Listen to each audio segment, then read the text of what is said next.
Esta fábula se titula El ricachón y el poeta y dice el autor, Krylov, que se presentaron ante Zeus un ricachón, que es la traducción al español del término ruso bagach, y un poeta. En realidad hay que suponer que el poeta arrastró de mala gana al ricachón, que no tenía nada que hacer en ese juicio, porque más que un juicio era una acusación por parte del poeta dirigida ya sea a los dioses, estamos en la antigua Grecia, o a la sociedad, o al ricachón. En fin, él se queja ante Zeus, pero por alguna razón necesita que esté presente el ricachón. Y Zeus, que es el dios más poderoso del Olimpo, lo escucha al poeta con comprensión, con misericordia. Aquí Zeus representa y personifica a la justicia, ¿no? A la justicia. Y el poeta considera que su existencia es injusta, porque él le da a la sociedad mucho más que el ricachón, ¿no? Y sin embargo vive en la miseria absoluta.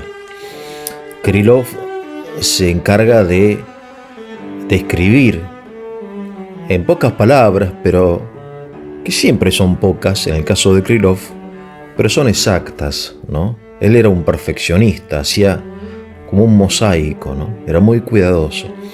Entonces el poeta es piel y hueso. El ricachón es un mofletudo, ¿no? Rosado. El otro tiene la piel amarilla del hambre y de la fiebre. A su vez está cubierto de harapos, pasa frío, anda casi desnudo, casi descalzo o descalzo.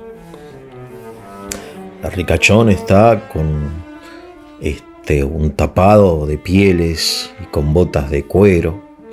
En fin, el contraste que ustedes se imaginarán, en fin, que es habitual también en la literatura y que encontramos también en el Evangelio, ¿no? Por ejemplo, en la parábola del pobre Lázaro y el rico Epulón, ¿no?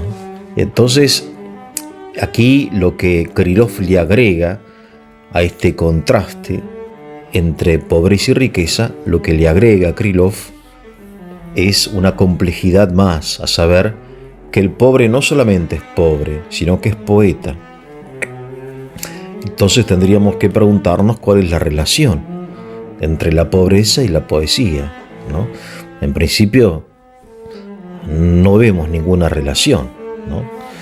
Pero aquí lo que Krylov busca señalar es otra cosa, a saber, el pobre poeta se queja, ¿no?, ante Zeus, le dice que cómo puede ser que él, siendo poeta, ¿no? Y hay que entender que el poeta en aquella época no es lo que es hoy. Hoy los poetas, en fin, son personajes en la sociedad nuestra secundarios o terciarios, no tienen mayor importancia. En cambio, en la antigua Grecia, el poeta era el profeta, era el sacerdote, era la conciencia del pueblo, ¿no? Un poco también es esta la idea de Rusia, ¿no? En Rusia, la conciencia del pueblo, o sea, aquella parte de la sociedad que expresa los problemas, los pecados, las miserias, las esperanzas del pueblo, son los poetas, ¿no? El caso sobre todo de Pushkin, Alexander Sergeyevich y de otros, ¿no? O los escritores como Tolstoy, ¿no? León o Dostoyevsky y otros, ¿no? En fin, ellos son la conciencia. En Occidente la conciencia de repente está representada, en fin, por otra cosa, ¿no? Quizá por las leyes, ¿no? O por los filósofos. En Rusia, como en la antigua Grecia, entonces el poeta era un poco el guía del pueblo, ¿no? Aquel que iluminaba, que motivaba, ¿no? Como dijo alguien en el siglo pasado, ¿no? Que los pueblos, en definitiva, son guiados no por los funcionarios públicos, ni por los políticos, ni mucho menos por los economistas, sino por los poetas, ¿no? En fin, cosa que nosotros mucho no creemos, creo. Pero en aquella época sí. Entonces, bueno, poeta, vale decir un profeta, vive en la miseria, y el ricachón, en fin. Krylov tampoco nos dice cómo se ocupa, o mejor dicho, en qué se ocupa o cómo obtuvo la riqueza el ricachón. Pero ya esta terminación, chón, ¿no? No es solamente un rico, sino ricachón, ¿no? Es una expresión despectiva, ¿no? Y entonces, digo, pobre ricachón, no le dejan hablar, porque quizá, más que ricachón, era un hombre exitoso. Lo que pasa que en Rusia, como en Argentina, en los países de tradición católica u ortodoxa, tenemos como esta idea de desconfianza hacia la riqueza, ¿no? Que está en el Evangelio, pero no está, la hemos simplificado, la hemos vulgarizado, ¿no? Esto es lo que se llama el pobrismo, o sea, la exaltación de la pobreza por la pobreza misma, cuando la pobreza puede ser resultado de la vagancia o de la inutilidad de las personas, ¿no? De la pereza. Y la riqueza puede ser también expresión de la laboriosidad, ¿por qué no? O del estudio, del esfuerzo. No, el ricachón, ¿no? O sea, lo crucificamos antes de juzgarlo, ¿no? Quizás sea un buen rico, ¿no? Es decir, el Dios, Zeus, escucha la queja del poeta y no le da una solución económica. No dice, bueno, aquí en el Olimpo vamos a implementar un fondo de desarrollo artístico, ¿no? Vamos a instalar una beca para los mejores poetas, un concurso, un mecenazgo, ¿no? Para que los poetas reciban todos los meses un salario mínimo, vital y móvil, que no se mueran de hambre. No, Zeus no hace eso. Ni tiene por qué hacerlo, porque el poeta es grande y, en fin, arreglate. Es decir, nadie te obligó. Pero lo que Krylov le dice al poeta, le dice, no te quejes, porque vos hiciste una buena elección eligiendo ser poeta. Es más, recibiste un gran talento nuestro, de los dioses, ¿no? Del cielo. Porque el rico, le dice Zeus, de cuando muera, no se llevará nada con él y ni los nietos se acordarán de su nombre. En cambio, tú elegiste, al elegir la poesía, elegiste la inmortalidad, la gloria, ¿no? Te recordarán durante siglos, ¿no? Porque las obras de arte no mueren, las buenas, obviamente, ¿no? Entonces, vos hiciste una buena elección, no mires atrás, no te quejes, ¿no? En el Evangelio hay algo parecido, en otro contexto, obviamente, ¿no? Cuando Jesús dice, bueno, el que agarra el arado, que no mire para atrás. Es decir, sabiendo que uno hace una elección de una vocación cuya recompensa no es fundamentalmente material. Esto no quiere decir que haya que vivir en la miseria, pero, en fin, hay compensaciones que son mucho más importantes, ¿no? Supongo yo, por ejemplo, que un médico, por ejemplo, que salva la vida de una persona mediante una cirugía, ¿no? Y ve a esa persona al otro día sana, rodeada de sus familiares. Eso no tiene precio. O sea, ¿cuánto vale eso, ¿no? La satisfacción que siente ese hombre, ese médico o la enfermera, ¿no? al ser consciente de que salvó una vida. Es enorme, ¿no? Y es una satisfacción de carácter emocional, psicológico, moral, ¿no? No material. Lo cual no quiere decir que no tenga, obviamente, una recompensa material lógica, razonable, que debe tenerla, obviamente, ¿no? Por eso siempre en la Argentina creo que señalamos el hecho de que los médicos o los docentes o los investigadores científicos, o sea, las personas que le prestan un gran servicio a la sociedad, son mal remuneradas, obviamente, ¿no? Pero por otro lado somos conscientes de que ninguna remuneración material va a ser suficiente para pagar el servicio, y que por otro lado, que por ejemplo un docente que logra, después de mucho esfuerzo, enseñarle a sus alumnos contenidos importantes, ¿no? Es decir, hay una gran satisfacción, ¿no? El caso del catequista o del sacerdote o de la religiosa o de las personas que ayudan, por ejemplo, a las personas a salir de las adicciones, ¿no? De la drogadicción, del alcoholismo, etc. Es una satisfacción enorme, realmente, que te hace feliz, ¿no? Mucho más intensa, mucho más valiosa que la satisfacción material, ¿no? Del dinero. Entonces aquí Krylov no se mete en el tema económico, sino que, digamos que no responde, Zeus no le responde al poeta, no le dice, bueno, sí, la verdad que tenés razón, pero trata de ahorrar, qué sé yo, en fin, o busca a alguien que te dé una mano. No.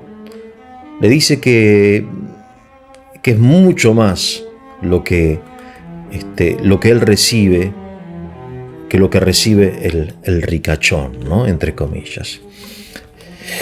Acerca de esto, en fin, hoy la teoría de la administración y empresarial insiste también, de acuerdo a la gran tradición de la humanidad, de que la persona que trabaja debe y recibe compensaciones que hoy se llaman totales o integrales. Vale decir que el salario es insuficiente, porque es importante que todos nos sintamos útiles, ¿no? Valorados, valiosos. El caso que yo alguna vez les conté en otro video, quizás hace muchos años, aquí en este canal, ¿no? Que ya tiene 3 años de existencia, de estos albañiles que estaban construyendo la Catedral de París, Notre Dame, ¿no? Que se incendió, como ustedes saben. Esto sucedió hace 800 años. ¿Qué están haciendo?, le preguntó un turista. Bueno, yo estoy ganándome el pan para mí y mi familia, dijo uno, ¿no? Bueno, yo estoy, poniendo piedra sobre piedra, como me mandó el capataz, ¿no? Y todo con un poco cara larga, los dos, y acá sudando. Y vos, yo estoy construyendo, le dijo este albañil, el edificio más hermoso de todo el mundo. Había, más allá del salario que podían recibir los 3 albañiles iguales, había en el tercero una motivación distinta, una compensación distinta, emocional, psicológica, espiritual, ¿no? Es decir, por eso se insiste hoy, por ejemplo, en que no es suficiente el salario, ni siquiera desde el punto de vista material. Tiene que haber beneficios, tiene que haber premios, ¿no? Reconocimientos, como hace, por ejemplo, McDonald's, el empleado del año, del mes, ¿no? Bueno, obviamente hay mucho de marketing, pero está muy bien, ¿no? Que te reconozcan, no solamente desde el punto de vista, digamos, del dinero, sino que, bueno, que sobresalís por tu productividad, por tu disciplina, por tu buen ánimo, y así, etcétera, ¿no? Esto es una cosa tan natural que hasta parece obvio decirlo, ¿no? El hecho de que las cosas necesitan un premio, exigen un premio, como es que es parte como es una idea innata, diría Platón, que es la idea de la justicia. Esta idea de que el mal es castigado y el bien es premiado, ¿no? Innata, la justicia. Y entonces, nos guste o no, querramos o no, siempre estamos a la expectativa de un reconocimiento. Y esto aquellos que tienen autoridad o liderazgo, qué sé yo, deben darse cuenta de que hay diversas formas de reconocimiento, ya sea económica, emocional o bien por parte de la misma persona que realiza la actividad, que darse cuenta de lo importante que es aquello que hace, ¿no? Bien, como ven, aquí Krylov abre todo un mundo de temas, pero me parece interesante, ¿no? Me parece también errada de repente esta oposición entre el ricachón. Me parece a mí muy tóxica la idea de estigmatizar la riqueza por la riqueza misma, cuando puede haber una riqueza bien habida. Pero sobre todo, me parece a mí que hay personas que deben valorar su vocación. O sea, nadie se mete a docente o a médico o a cura o para hacerse millonario, ¿no? Hay otro tipo de compensaciones que esas personas que descubren esa vocación tienen el privilegio de sentir, ¿no? En cambio, los otros, en fin, sí, pueden ganar más dinero, qué sé yo, pero esa elevación emocional que te da, por ejemplo, la conciencia, en el caso del médico, al salvar una vida, ¿no? O del poeta, de señalar el destino de una nación, ¿no? De indicarle, qué sé yo, el camino mediante alguna intuición profética. Es decir, esto es invalorable, ¿no? Temas complejos que Krylov aquí introduce y que nosotros podemos y ustedes podrán desarrollar mucho mejor que yo. Que tengan un muy buen día.